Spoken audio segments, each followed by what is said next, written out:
you going to sit around begging white people to do for us what we have the power to do for ourselves? Our unity is more powerful than an atomic or hydrogen bomb. That's the one thing we have never tried. We've kneeled in, crawled in, prayed in, lied in, slept in, but still we are out. Because black folk worked for 310 years as chattel slaves and got not one day's pay. I could call out the rich and the powerful whose riches have been gotten on our backs. Hello brothers and sisters, I really hope you're all doing fine. Now, Louis Farrakhan and other leaders have been talking about the black unity and how much black people have been oppressed. Now, it is time you who is watching this video that know we are all people of the human race and we should unite and act humanly and try as much as possible to reduce the human inequalities that we have right now. So let's watch this video, then have a really quick discussion at the end of it. Thank you so much. Excuse me. I'm quite passionate, so amen. You all set me off, you know that. And I love it. But listen, an agenda is a program, a schedule, a timetable, a plan, a list, a scheme to accomplish a certain result. We have come up with black agendas, but we've been looking to the wrong people to fulfill our agenda. If Franklin Delano Roosevelt said to A. Philip Randolph, yeah, everything you told me is right. The Negroes need this, the Negroes are suffering that. Now you go out and make me do it. Do you think that having a black face in the White House means that we don't have to make him do it? That's right. Who surrounds him? Let me even go up a bit further. I just... It's all right. It's all right, Minister. Look. Our brother is brilliant. He got a good heart. I think he really loves America and wants to make America better. He wanted to ease the pain between America and the Muslim world. He wants to solve the problem of Israel and the Palestinians. He has the heart to want to make America better. But he's like that camel in the Quran that God warned the people, don't hamstring his camel. They didn't care what God wanted. They hamstrung the camel. Every one of our brothers and sisters that spoke today, we have a right to expect something from our brother. 97% of our people voted for him. Yes, there's trouble asset relief program, but there's no. There is still racist America between the money being sent down and it coming to those who need it most. If he does not use his bully pulpit to address that, we can fault him for that. But wait a minute. In love. Everybody say it. Say it again. One more again. Okay, I want to deal with that word. Because love is bigger than some emotional feeling. The word love You can change the vowel O to I and the consonant V to F. When you have love, real love, you have life. And that's why the scripture says we can tell that we have passed from death into life because we love the brotherhood. Okay? Now, I was with Elijah Muhammad one day, my teacher, and he said to me, "Brother, you're always talking about love. Define it for me." And I went into my Webster's emotional dictionary stuff, and he said, "Brother, where there is freedom, where there is justice, where there is equality, there is love and there is life."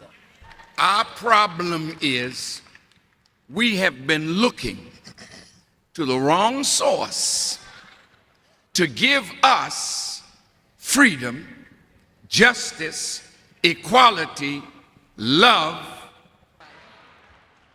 But I'll save that for another time. The point is, the present generation of whites did not do this. But the present generation of whites are in their privileged position because of what a former generation of whites have done. Now the question is, a black agenda should be put before them, because if they don't accept the responsibility to clean up this problem, you don't have a lot of time to wait 40 more years for a benevolent white president or a benevolent black president. That day is over. America is facing the judgment of God as we sit around this table. Look at the weather. Look at the world turning down on her. America is bankrupt. $13 trillion in debt. And if you figure Medicare and Medicaid, she's over $60 trillion in debt. She can never pay it. That's why she voted for $650 billion in armament, because she can't pay the debt. But she can bully those whom she is in debt to with fear over her military prowess. I'm here to tell you she's losing there too. Now I close.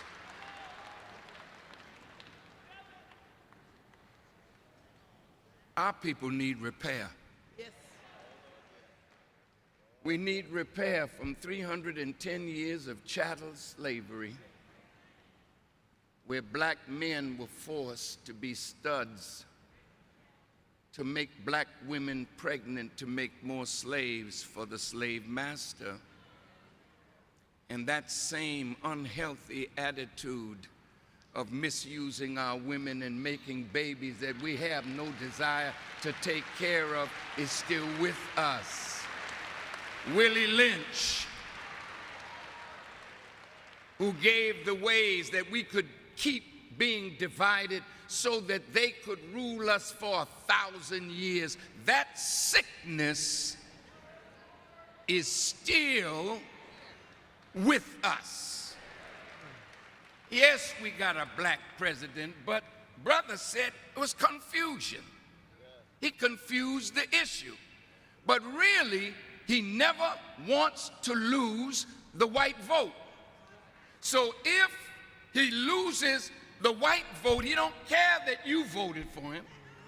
But if he loses the white vote, he feels he will lose. Dear brother, if you're watching,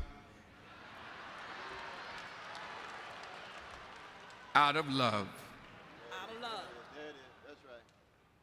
you won't lose the white vote of those whites that really understand this problem and know that this problem needs to be solved, and we can't keep relegating it to generation after generation because a few of us got a little money, a few of us got positions, a few of us have wealth, while the masses of our people are going steadily down.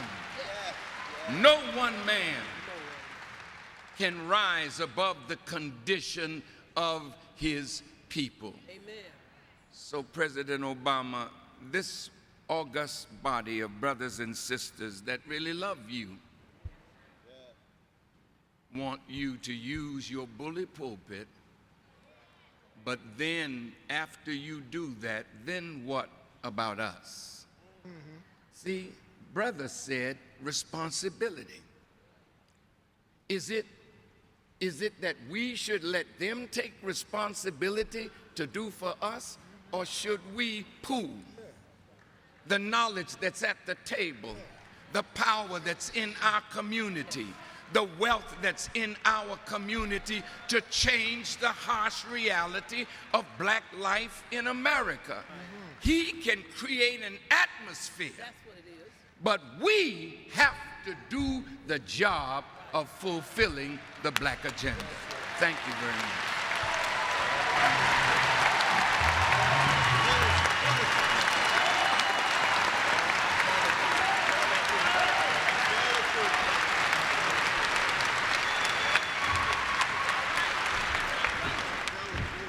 That is a perfect segue to this.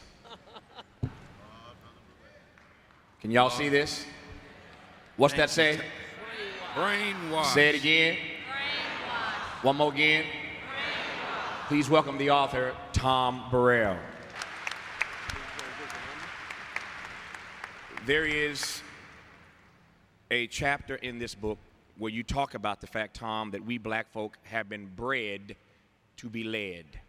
Bred to be led. We've been bred to be led. Tell me more. Well, it starts with the idea, Tavis, that we were sold a bill of goods through false advertising back those 310 years ago that you're talking about. The myth of black inferiority. The idea, the big lie that somehow we were less than, not as good as white people. That was the claim.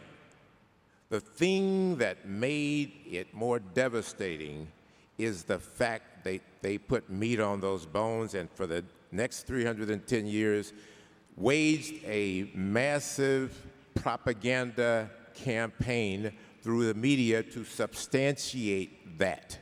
The idea that we somehow were less than. The thing that makes it stick is that it is incessant, it never stops. As the media is developed, it is folded right into the media. The images that keep saying to us that we are indeed inferior. We bought it, and we not only bought it, but true to any kind of brainwashing, the brainwashed becomes a part of the brainwashing team. The abused become a part of the abusers. And that's where we... I want to go to Mr. Farrakhan. I agree with that. I want to ask one question about transportation in Gary, Indiana. Ms. Blackwell, you were saying that in Denver, they were dealing with the rail system in Denver? They were dealing with transit-oriented development, Okay. how to put housing and transportation close together so that people get more value out of their housing by not having to take a car, Right. but can take public I transportation to understand get that, but where what they I was want. going to say is that the president is now talking about a high rail system. But I don't hear them talking about Gary, Indiana.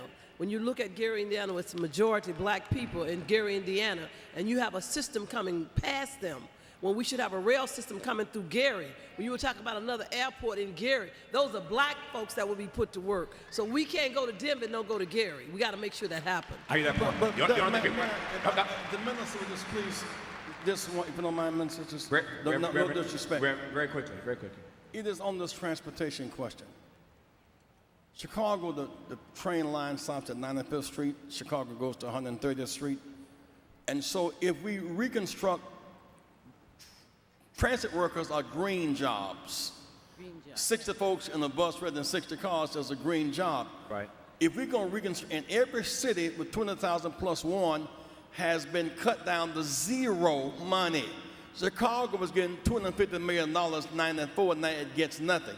So if we make the rail here in Gary and Pittsburgh and Birmingham and not India, if we make the turbine for the windmill, if we in fact make the train rail cars, as opposed to laying off urban transit workers, would be hiring, because if you connect city to suburb, I'm not impressed with Chicago to St. Louis. You can't get from the Loop to 63rd Street.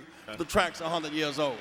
So I'm saying that key to the whole green jobs revolution is reviving a commitment to urban transportation. The only thing, I appreciate that, Reverend. The only thing I was going to add to Angela, and I say this to the audience here and to those watching around the world, the only thing I regret about that list that you ran of what the Obama administration is doing is that they were invited to be at this table to run that list for themselves.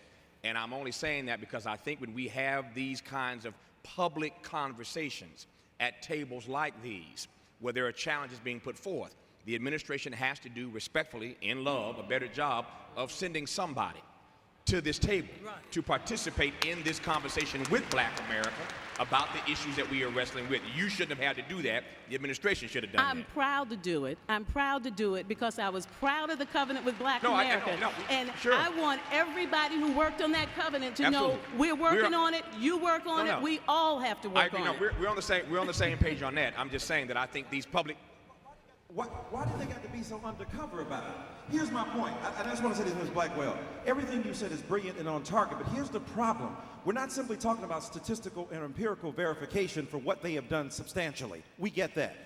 But when you look at the fact that we can't get any public recognition, there's no shame about going on and dealing with the problems of Israel versus Palestine. There's no shame in dealing with don't ask, don't tell. There's no shame in dealing with the results of the competition between South versus North. Why is there such an aggregate and a constant assumption in the Obama administration that to acknowledge blackness as a legitimate participant in the American scene democratically is something that is for shame? I'm not going to be involved with anybody who's ashamed to admit me. If the price of admission to the party is the denial of my body, I'm paying too high a price. And I'm saying the Obama administration must be honest and open about what they're doing to help and facilitate African American people without alienating. This is what Minister Farrakhan said. The white folk who love you gonna love you regardless. The white folk who don't love you ain't gonna love you. If you delivered their babies every Sunday morning with gloves on your back, it's not gonna happen. The question is, what do black people have enough of self-love to say, if you don't love me and you can't come out and say publicly that you love me, then your love is already shattered. And it's not about love, it's about service. Let me end by saying this. When you look at the GI Bill was a universal prescription that said we're gonna help everybody. It established the middle class. Black people were mostly closed out of that. 98% of those people who received it were white, and 99% of them were men. So women and people of color were locked out of a universal program. Everything you just announced what Obama is doing that has been targeted to black people, first of all, hasn't been targeted because it's been for a larger urban project that most of which the monies have not come to us. Secondly, Mr. Obama has far more help percentage-wise and overall mass suburban America than he's helped African American people. And thirdly, something that Dr. Malvo said we need to repeat here. There has been a massive redistribution of wealth upward under the black president. Under Bush, it was already accelerated. Under Mr. Obama, it has gone through the roof. Black people have to wake up and say, stop the bleeding and be concerned about us individually. It's not about giving up concern for white America, but it's about taking us seriously. We voted for him 97%. We need some return on those votes, and black people need to take enough responsibility to demand that Obama love us as he loves the rest of America. That leads me then to the question. I apologize for trying to get to you a few minutes ago, Mr. Farrakhan, but this discourse for the last few minutes leads perfectly to the question I wanted to ask you. Again, we're putting everything on the table today in love and in truth. I have received significant pushback from certain people across this country who believe that the very nature of this conversation on C-SPAN is wrong, That this is not a conversation Tavis, take that stuff to the back room. Y'all Negroes get together where the camera's not around. And those meetings do happen. And there's no doubt about that. He meets with a variety of people, and black leaders, you know, have their own meetings. But what about the notion that that coming together, having these kinds of conversations in the public square, in the public, on national television is wrong and not very good, not very wise strategically? If you want to get what you want, we gotta start with a contract with us. A contract, a covenant with us. We in leadership make a covenant with your people that you will never sell them out. We as leaders, listen.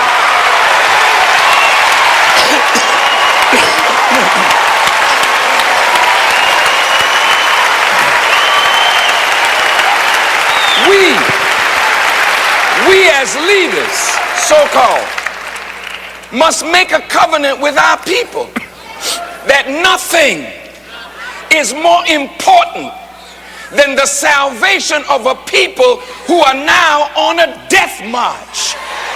While we're singing and dancing and popping our finger and shaking our backside to the world, we are on a death march into ovens, but not the same oven called Auschwitz. But it is a destruction coming to our people through bad health care, no health insurance, HIV, AIDS, drive-by shootings, gang conflict, crack cocaine. We are now become the enemy of ourselves. So we have to make a covenant. And in closing, in my conclusion, oh yes, I'm a Baptist preacher now. In my conclusion,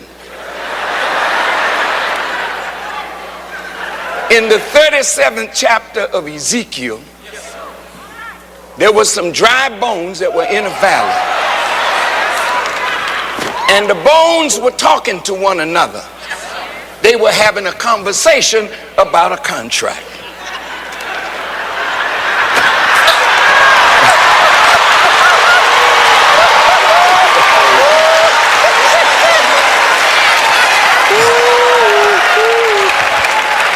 And as they were having this contract, some of the bones said, our hope is lost. Our bones are dried. We are cut off from our pot. There's some that are watching by television and some in this audience that think that we will never come together, that we will never make the right covenant or contract. I say to you, go back and read your scripture. Because when the Son of Man was set down in that valley that was full of bones, he spoke to those bones, and the bones shook and the bones rattled. But they never stood up. So he went back to his sender and he said, Lord, I have spoken to the bones. And nobody has spoken to the bones like black leaders and black preachers. Nobody speaks to the bones like a Reverend Jackson or a T.D. Jakes or Bishop Long or Bishop Patterson or Cornel West. And those of us that preach, Reverend Sharpton, the bones always listen. The bones shake. The bones rattle, but they never get up and they never do what they're supposed to do. So one generation dies and another generation is born, and we continue to run the same game. So the Son of Man went back to his sin and said, I've been talking. The bones been shaken, but there's still no life in them. He said, well, don't talk to the bones no more. Prophesy to the winds and let the winds blow on these bones. See, Bush is a wind. Your rejection at the table is a wind. My brother's going to dinner in the White House and can't come away with what is in the best interest of all our people. Jesse running twice, but still couldn't come away with what our people need. All of this is a farce. If we don't make up our minds today, to make this contract, this covenant today, not with us and the Democratic Party. To hell with the Democrats and to hell with the Republicans.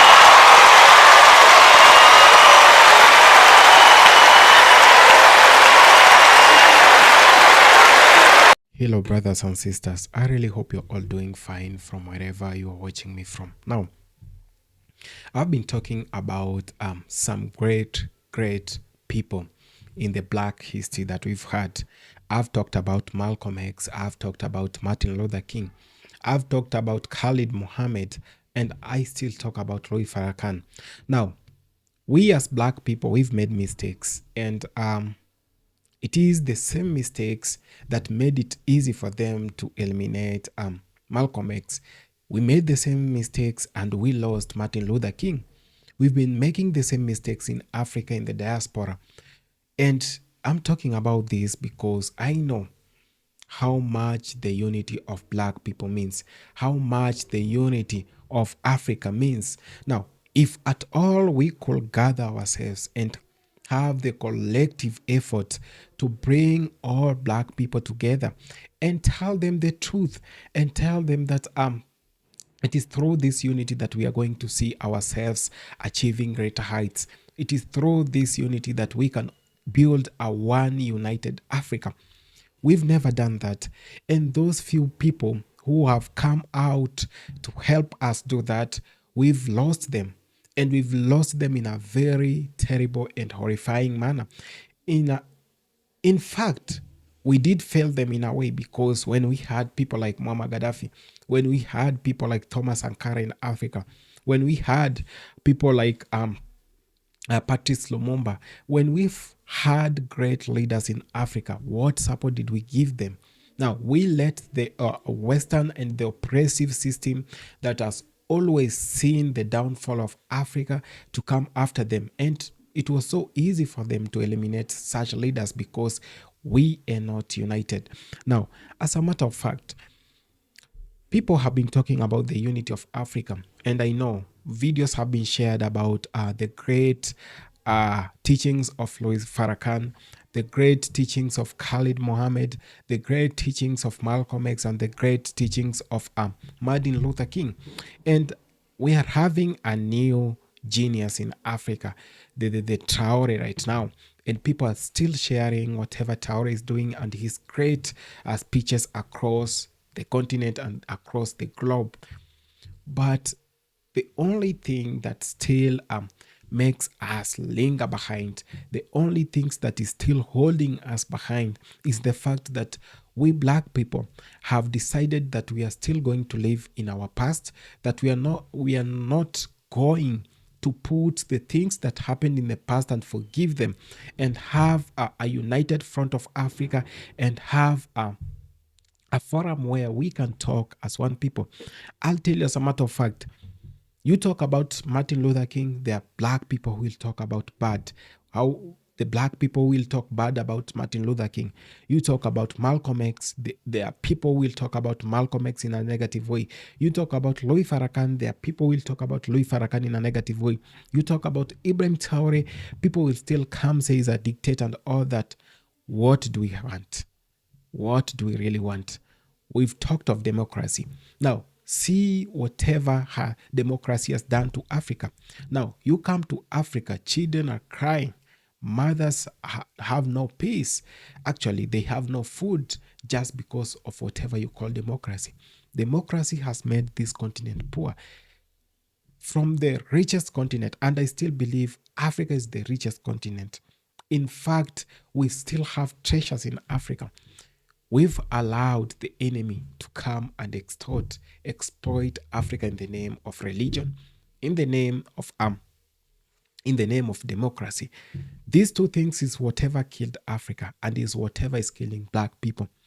Believing in a false religion, and religion was there, and religion is good, but there's some aspect of religion they used to actually brainwash people in Africa, to actually try and do things that are very horrifying in Africa.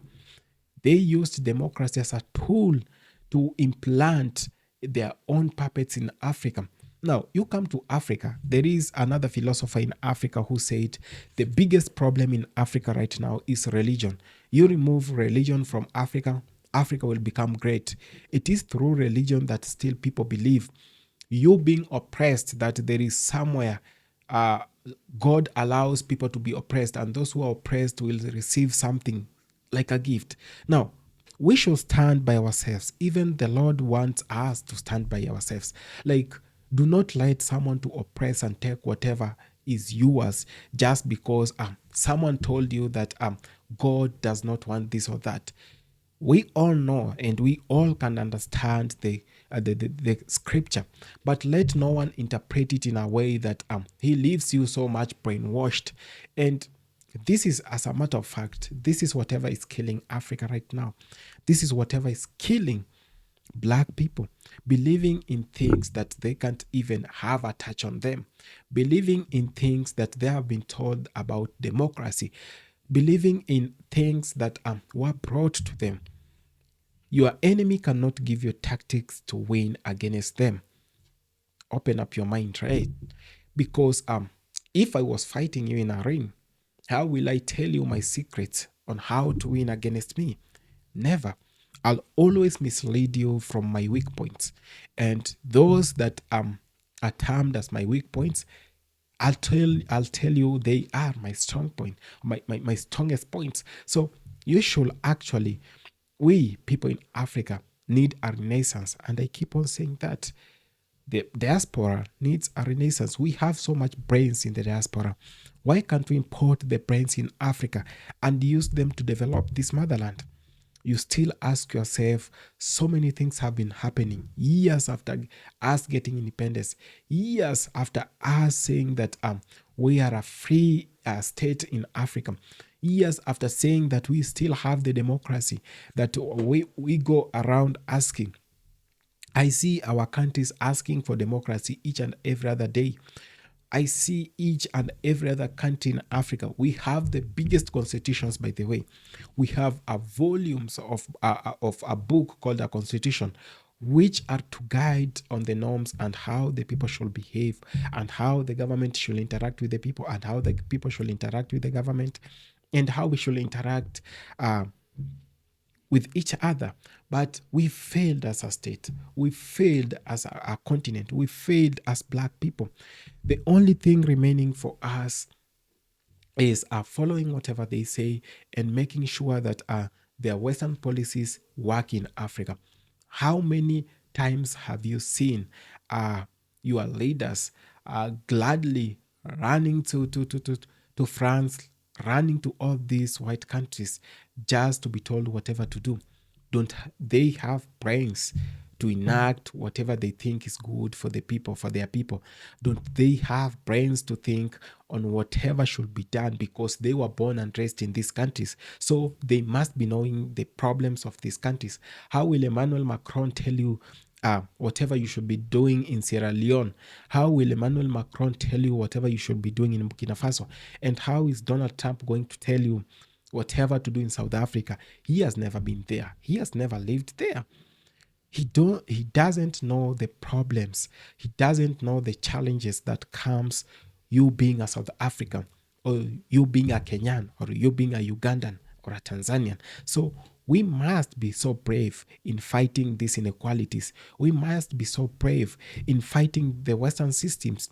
So many things are happening, black brothers and sisters, but it is within our means, or it is within the capabilities that we have to think, calm down, and have a very strategic we be very strategic in whatever we are doing, because if we continue this way, we are going to perish. No one wants good for the continent of Africa. Let them not lie to you. We've bought lies all this time, and we live in the 21st century. We should not still be believing in the lies that our grandparents were being told. We were told some people were bad. We were told that Malcolm X was bad and Martin Luther King was so aggressive. Malcolm X was aggressive. We were told how Khalid Mohammed is bad, and all these people trying to fight for the right of black people. But they have never said, and you go to the history, and those people who tried to maybe fight for their countries and make sure their countries are work better, or their people, they have been termed as the worst people. But you go and see they support the Israel-Palestine war, where children are dying, and they keep on pumping funds to make sure the war continues. They keep on pumping funds to make sure that nuclears are being made each and every other day. And you ask yourself, if these people are democratic, if these people believe in democracy, if these people believe in the human rights, and these people believe in the freedom that have been articulated in the UN Charter, why do they keep on doing that? And why is the UN watching? They tried and did some things, and just to brainwash us, that they have called Benjamin Netanyahu, the prime minister of Israel, to the ICC and all that. Did he go? But if that was an African, if that was a black person, they could have assassinated him. So we are on our own, and we must make sure we are fighting these inequalities as one. One person is not going to make it. Ibrahim Traore in Africa is not going to make it alone. Louis Farrakhan, Khalid Mohammed, and all these other names, they can't do these things by themselves. We need a united Africa. We need a united black race. The black community should actually, and the black people at large, should actually realize that we are the only one who are divided.